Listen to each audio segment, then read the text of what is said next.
Pregnant ആയവർക്ക് മാത്രമേ stretch mark ഉണ്ടാവുള്ളൂ എന്നുള്ളൊരു തെറ്റിദ്ധാരണ നിങ്ങൾക്ക് ഉണ്ടോ ഗൈസ്? എന്നാൽ അങ്ങനെയല്ല. നമ്മളെ പ്യൂബർട്ടി ടൈമിൽ നമുക്ക് സ്ട്രെച്ച് മാർക്ക്, അതായത് പെട്ടെന്നുണ്ടാകുന്ന വളർച്ച കാരണവും പെട്ടെന്നുണ്ടാകുന്ന വണ്ണം കുറയൽ, വണ്ണം കൂടുതൽ കാരണം ഒക്കെ സ്ട്രെച്ച് മാർക്ക് വരാം. ഈ പറയുന്നത് എനക്ക് വന്നത് എങ്ങനെയാണ്? എനിക്ക് എൻ്റെ പ്യൂബർട്ടി ടൈമിലായിരുന്നു സ്ട്രെച്ച് മാർക്ക് വന്നത്. മുട്ടിലൊക്കെ ആയിരുന്നു എനിക്ക് സ്ട്രെച്ച് മാർക്ക് വന്നിട്ടുണ്ടായത്. ഇത് അതിന് വേണ്ടിയിട്ടുള്ളൊരു ക്രീമാണ്. സ്ട്രെച്ച് മാർക്ക് ഫെയ്ഡായി പോകും. ഞാൻ കഴിഞ്ഞ 1 വീക്കായിട്ട് ഇത് യൂസ് ചെയ്യുന്നുണ്ട്. ഒരു 6 വീക്കൊക്കെ യൂസ് ചെയ്യുമ്പോൾ തന്നെ സ്ട്രെച്ച് മാർക്ക് ചെറുതായിട്ട് ഫെയ്ഡായി തുടങ്ങും. കേരളത്തിൽ തന്നെ one of the best post natal care ഹോസ്പിറ്റലായ നീരൊഴുക്കൽ വൈദ്യശാലയുടെ പ്രൊഡക്റ്റാണ് കേട്ടോ ഇത്. യഥാസൂത്രയുടെ കിക്കി സെലേബം.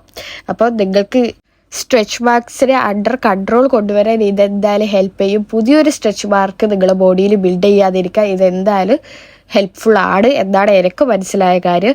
അപ്പോൾ ആയുർവേദിക് പ്രോഡക്റ്റ് ആണ്. സാൻഡൽവുഡ് ഓയില്, ഫ്ലാക്സീഡ് എക്സ്ട്രാക്ട്സ് ഒക്കെയാണ് ഇതിൻ്റെ ഇൻഗ്രീഡിയൻസ് വരുന്നത്. നിങ്ങൾക്ക് അറിയാവുന്ന ആർക്കെങ്കിലും ഈ പ്രൊഡക്റ്റിൻ്റെ ആവശ്യം ഉണ്ടെന്ന് തോന്നുവാണെങ്കിൽ അവർക്കൊന്ന് ഷെയർ ചെയ്ത് കൊടുക്കും കേട്ടോ.